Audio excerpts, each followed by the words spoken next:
आज की कहानी 5 बच्चों की मां किरण बाला नाम की महिला की है, जिसने प्यार की खातिर पहले हिंदू से सिख धर्म अपनाया और फिर मुस्लिम आदमी से शादी करके किरण बाला से आमना बीबी बन गई और पाकिस्तान भी पहुंच गई। लेकिन इन सब के बीच में किरण बाला ने जो खेल खेला, उससे उसका पूरा परिवार ही हैरान हो गया। नमस्कार दोस्तों, मेरा नाम है काव्य और क्राइम की सीरीज में एक बार फिर से आप सभी का स्वागत है। इस कहानी की शुरुआत कैसे हुई और इस कहानी में आगे क्या कुछ हुआ, जानेंगे सब कुछ सिलसिलेवार तरीके से। आपने अभी तक मेरे इस चैनल को सब्सक्राइब नहीं किया तो सबसे पहले चैनल को सब्सक्राइब कर लीजिए। तो चलिए दोस्तों, कहानी को शुरू करते हैं। हर साल बैसाखी के पर्व पर भारत से सिख व हिंदू श्रद्धालुओं का एक जत्था पाकिस्तान स्थित गुरुद्वारा पंजा साहिब ननकाना साहिब जाता है। वैसे समय समय पर गुरुओं के प्रकाश पर्व या गुरु पर्व पर श्रद्धालु पाकिस्तान स्थित गुरुद्वारे के दर्शन सेवा आदि करने जाते रहते हैं, पर 13 अप्रैल 2018 की बैसाखी के पर्व का अपना एक विशेष महत्व होता है। जाने वाले श्रद्धालुओं में उस समय एक अजीब सा उत्साह होता है। जो जत्था पाकिस्तान जाता है, उसकी तैयारियां और श्रद्धालुओं की बुकिंग का काम कई महीने पहले से ही शिरोमणि गुरुद्वारा प्रबंधक कमेटी की देखरेख में किया जाता है और जत्थे को सही सलामत पाकिस्तान लेकर जाने और दर्शन करवा कर वापस से भारत आने तक की जिम्मेदारी एसजीपीसी की होती है। इस साल 12 अप्रैल को एसजीपीसी के कार्यकारी सदस्य गुरमीत सिंह की अगुवाई में 717 सदस्यों का जत्था गुरुद्वारा पंजा साहिब में बैसाखी का जश्न मनाने के लिए भारत से पाकिस्तान के लिए रवाना हुआ। पाकिस्तान के पवित्र मंदिरों गुरुद्वारों की यात्रा करने के बाद यात्री जत्था जब 21 अप्रैल को वापस भारत पाक बॉर्डर पर पहुंचा तो पता चला कि जत्थे में एक यात्री कम है। इस मामले में जब छानबीन की गई तो पंजाब के होशियारपुर जिले के गढ़शंकर की एक सिख महिला, जिसका नाम किरण बाला था, जत्थे में नहीं थी। वह तीर्थ यात्रा के दौरान गायब हो गई थी। उस समय ऐसा संभव नहीं था कि किरण बाला की तलाश की जाए, अतः जत्था किरण बाला के बिना ही अमृतसर लौट आया। बाद में पता चला कि जत्थे से अलग होकर किरण बाला ने 16 अप्रैल 2018 को लाहौर में एक मुसलमान युवक से विवाह कर लिया था। यात्रियों से पूछताछ के बाद पता चला कि पंजा साहिब से लाहौर लौटते समय रावी नदी के निकट से ही किरण बाला अचानक बस से गायब हो गई थी। वह अपना सामान भी बस में ही छोड़ गई थी कि उस समय इस बात की तरफ किसी ने भी ध्यान नहीं दिया था कि उसके मन में क्या खिचड़ी पक रही है। किरण बाला एसजीपीसी के प्रतिनिधित्व मंडल की ओर से बतौर तीर्थ यात्री 12 अप्रैल को पाकिस्तान के लिए रवाना हुई थी। वह भारतीय पासपोर्ट पर पाकिस्तानी वीजा के साथ गई हुई थी, जो 21 अप्रैल तक ही वैध था।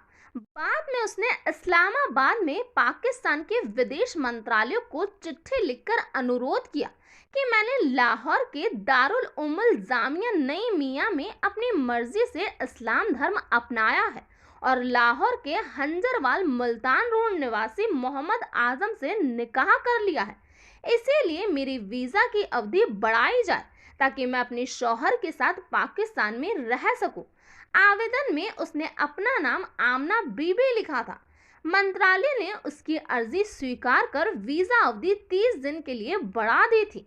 ये मामला पाकिस्तानी मीडिया में भी चर्चित हो गया था। ये जानकारी मिलने के बाद एसजीपीसी और भारतीय सुरक्षा एजेंसियों में हड़कंप मच गया। सुरक्षा एजेंसियों को जांच के बाद पता चला कि किरण बाला को सिख जत्थे के साथ श्री हरमंदिर साहिब गुरुद्वारे के मैनेजर की सिफारिश पर जत्थे के साथ पाकिस्तान भेजा गया था। जब मैनेजर के बारे में पता किया गया तो जानकारी मिली कि वह छुट्टी लेकर कनाडा जा चुका है, जिसके बाद सुरक्षा एजेंसियों ने मैनेजर का भी रिकॉर्ड खंगालना शुरू कर दिया कि उसकी ओर से अब तक पाकिस्तान गए सिख श्रद्धालुओं के जत्थे में किन किन लोगों की सिफारिश की गई है। कुछ केंद्रीय एजेंसी और राज्य की खुफिया एजेंसियों के अधिकारियों ने भी एसजीपीसी के कर्मचारियों से बात करके तथ्य जुटाने की कोशिश की।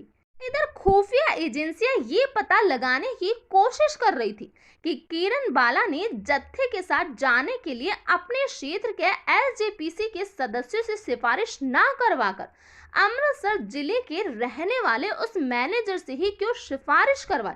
ये मैनेजर एक पूर्व मंत्री के पीए का अति करीबी था। किरण बाला पंजाब में अपने 3 बच्चों को छोड़ गई थी, जिनमें 2 बेटे और एक बेटी है।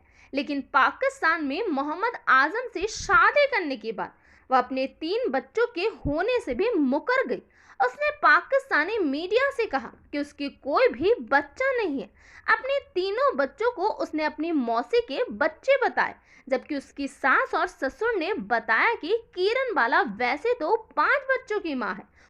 उसके एक बच्चे की मौत उसके जन्म के 4 दिन बाद ही हो गई थी, जबकि दूसरा बच्चा मृत पैदा हुआ था। अपनी बात को साबित करने के लिए उसके ससुर तरसीम सिंह ने किरण बाला का आधार कार्ड, राशन कार्ड और किरण बाला के तीनों बच्चे के जन्म प्रमाण पत्र, बीपीएल कार्ड और बेटे के साथ खोले गए बैंक खाते की प्रतियां दिखाई। पाकिस्तान जाते समय किरण बाला 12 साल की अपनी बड़ी बेटी को ये समझा कर गई थी कि वे 21 तारीख को लौट आएगी। तब तक वह अपने छोटे भाइयों का ध्यान रखे। उसने बच्चों को ये भी समझाया था कि वह दादा दादी की बात माने और घर में किसी को भी तंग ना करे। किरण बाला का परिवार मूल रूप से पठानकोट के गांव शेरपुर का निवासी था, लेकिन उसके पिता मोहनलाल लंबे समय से उत्तरी दिल्ली के मुखर्जी नगर इलाके में रहने लगे थे। किरण का जन्म पंजाब के होशियारपुर के गढ़शंकर गांव में हुआ था। माता पिता के अलावा मायके में उसकी एक छोटी बहन और छोटा भाई है। बहन की शादी हो चुकी है, जबकि भाई दिल्ली में पुरानी गाड़ियों की खरीद फरोख्त का काम करता है। किरण बाला के ससुर तरसीम सिंह के मुताबिक वह सन 1971 की जंग में भारतीय सेना में सेवा के दौरान जख्मी हो गए थे। इसके बाद वह वीआरएस लेकर घर लौट आए थे। सन 2005 में वह अपने बेटे को फौज में भर्ती कराने के लिए दिल्ली गए थे। दिल्ली प्रवास के दौरान उनके बेटे नरेंद्र के किरण बाला से मुलाकात हो गई। किरण का घर भर्ती केंद्र के पास ही था। उस वक्त किरण बाला 10वीं कक्षा में पढ़ती थी। इस दौरान कब उनके बेटे और किरण के बीच प्यार परवान चढ़ा, इसका पता परिवार को भी नहीं लगा और एक दिन उनका बेटा नरेंद्र किरण बाला को साथ लेकर घर आ गया। नरेंद्र ने अपने परिवार को बताया कि किरण अपना घर छोड़कर उसके साथ घर बसाने के लिए घर से भाग कर आई है और अब वह इस घर की बहू बनकर यहीं रहेगी। उस समय किरण की उम्र 18 साल थी। शादी के बाद किरण ने 5 बच्चों को जन्म दिया, जिनमें से 2 बच्चों की मौत हो गई। 3 बच्चे अभी मौजूद हैं। नरेंद्र की सेना में भर्ती तो नहीं हो सकी, पर उसने गैस एजेंसी में डिलीवरी मैन का काम करना शुरू कर दिया था। वह थोड़े थोड़े समय बाद दिल्ली जाया करता था। इसी बीच नवंबर 2013 को एक दुर्घटना में नरेंद्र की मौत हो गई। बेटे की मौत के बाद नवंबर 2013 में ही किरण घर छोड़कर अपने मायके दिल्ली चली गई थी। अपने पोते पोती के बिना तरसेम का मन नहीं लग रहा था, तो वह बहू और बच्चों को लेने के लिए दिल्ली चले गए और बकायदा एग्रीमेंट करके किरण बाला को अपने साथ वापस ले आए।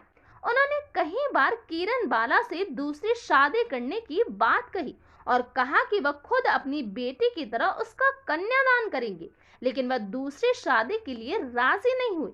लिहाजा अब उसका इस तरह घर छोड़कर पाकिस्तान जाना और निकाह करना तरसेम सिंह के समझ नहीं आ रहा था। वहीं किरण बाला की सास कृष्णा कौर के मुताबिक बेटे की मौत के बाद किरण बाला का चाल चलन कुछ अच्छा नहीं रहा था। कई बार उन्होंने उसे रंगे हाथ भी पकड़ लिया था। इस बीच साल 1.5 साल के लिए उसने नगल के करीब चाहलीवाल में एक फैक्ट्री में काम किया, लेकिन जब लोग उसके बारे में तरह तरह की बातें बनाने लगे तो उन्होंने उसे काम करने से मना कर दिया था। तरसीम सिंह का कहना था कि अगर उन्हें जरा भी पता होता कि किरण के मन में ऐसा कुछ चल रहा है तो वे उसे किसी भी कीमत पर पाकिस्तान जाने ही नहीं देते। पाकिस्तान जाने के बाद 15 तारीख तक तो वह लगातार उन्हें फोन करके बच्चों और परिवार का हाल जानती रही थी, लेकिन एकाएक उसने बच्चों व परिवार से मुंह मोड़ लिया। इसके बाद 16 तारीख को उसने तरसीम सिंह को फोन करके कहा, पिताजी अब मैं लौट कर नहीं आऊंगी। मैंने यहाँ इस्लाम धर्म कबूल करके मोहम्मद आजम नाम के शख्स से निकाह कर लिया है। अब मेरा नाम आमना बीबी हो गया है। तरसीम सिंह को लगा कि किरण मजाक कर रही है।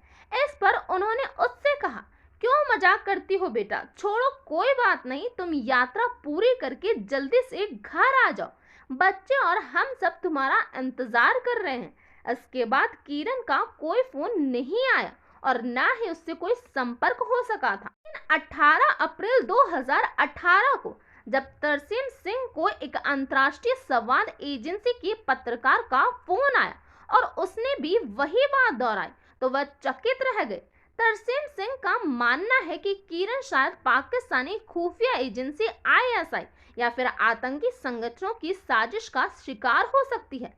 जिस तरह वह बात कर रही है और जो बोल रही है उससे जाहिर है कि उसका ब्रेन वॉश किया गया है।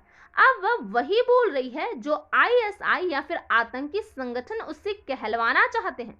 कि इतना सब होने के बावजूद भी अब भी वह बच्चों की खातिर किरण बाला को वापस लाना चाहते हैं ताकि वह किसी साजिश का शिकार होकर नरके जीवन जीने को मजबूर ना हो सके, बच्चे भी मां की देखभाल से महरूम ना रहे। तरसीम सिंह ने अंदेशा जताया कि शायद सोशल नेटवर्किंग साइट के जरिए वह पाकिस्तान के लोगों के संपर्क में आई होगी। इसके बाद वह शायद ISI के हाथों में पड़ गई हो। ये भी हो सकता है कि उसे धर्म परिवर्तन या फिर शादी करने के लिए मजबूर किया गया हो। किरण बाला ने फैक्ट्री में काम करके बचाए अपने पैसों को अपने पास ही रखा था। पति की मौत के बाद मुआवजे के तौर पर 25,000 रुपए भी उसी के पास थे। इन्हीं पैसों से साल भर पहले उसने एक स्मार्टफोन खरीदा था, जिसके बाद वह सोशल नेटवर्किंग साइटों से जुड़ गई और सोशल नेटवर्क पर चैटिंग और वॉइस कॉल में ऐसी डूबी कि एक कारनामा कर डाला। इतना ही नहीं, वह घंटों तक फोन पर बातें करती थी। जब उसके ससुर उससे पूछते तो वह अपनी माँ, भाई या किसी अन्य रिश्तेदार से बात करने की बात कहकर टाल देती थी। तरसीम सिंह उसे फोन पर ज्यादा बात करने को लेकर टोकते थे, लेकिन उसने कभी उनकी एक नहीं सुनी और फोन पर उसकी ये बातचीत लगातार बढ़ती चली गई। किरण बाला की पड़ोसन और सहेली रही गिस्टी ने बताया था, पति की मौत के बाद अपने मायके दिल्ली रहने के दौरान ही वह मोहम्मद आजम के संपर्क में आ गई थी। किरण ने मुझे बताया था कि आजम दुबई में रहता है। पाकिस्तान जाने से पहले किरण ने अपने बैंक खाते से 14,500 रुपए निकलवाए थे। किरण फेसबुक पर ज्यादा सक्रिय थी। बिग लाइफ एक वीडियो आधारित सोशल नेटवर्क साइट पर बहुत ही सक्रिय थी। किरण ने नरेंद्र के साथ प्रेम विवाह करने के लिए हिंदू धर्म से सिख धर्म को अपनाया था और अब मोहम्मद आजम से निकाह करने के लिए इस्लाम धर्म को कबूल कर लिया। पाकिस्तान जाने से पहले वह दिल्ली के एक अस्पताल में अपने बीमार पिता को भी देखने गई थी। किरण द्वारा ये कदम उठाने के बाद उसके बच्चे भी डरने लगे हैं। किरण की बेटी अपनी मां के धर्म परिवर्तन और पुनर्विवाह करने पर काफी शर्मिंदा है। वह स्कूल जाना नहीं चाहती। वह कहती है कि बच्चे उसे तंग करते हैं और उसका मजाक भी उड़ाते हैं। होशियारपुर, महिलपुर और गढ़शंकर के सभी निर्वाचित और चुने गए LGPC सदस्यों ने किरण के लिए वीजा की सिफारिश करने से इनकार कर दिया। सुरिंदर सिंह, भुलेवाल राथन, जग बहादुर सिंह, रणजीत कौर और चरणजीत सिंह ने कहा कि उन्हें बैसाखी तीर्थ यात्रा के लिए उसका कोई भी आवेदन नहीं मिला था। तरसीम सिंह ने अब इस मामले में LGPC की भूमिका पर सवाल उठाए हैं। उनका कहना है कि इस मामले में LGPC उनकी लगातार अनदेखी कर रही है, लिहाजा इसकी उच्च स्तरीय जांच होनी चाहिए। उन्होंने मांग की है कि किरण को वीजा दिलाने के लिए मदद करने वालों और उसके नाम की सिफारिश करने वालों LGPC के अधिकारियों और अन्य लोगों के खिलाफ भी केस दर्ज किया जाना चाहिए। तरसीम सिंह ने होशियारपुर के SSP को दी गई शिकायत में देश को बदनाम करने और धोखा देने के आरोप में किरण बाला के खिलाफ भी मामला दर्ज किए जाने की मांग की। उन्होंने आरोप लगाया कि इस पूरे प्रकरण में पाकिस्तानी पुलिस भी शामिल रही है। किरण पाकिस्तान पुलिस के संपर्क में थी। तो ये था पूरा मामला। इस घटना के बारे में आपका क्या कहना है, प्लीज कमेंट बॉक्स में बताइए। तो आज के लिए इतना ही। Thank you.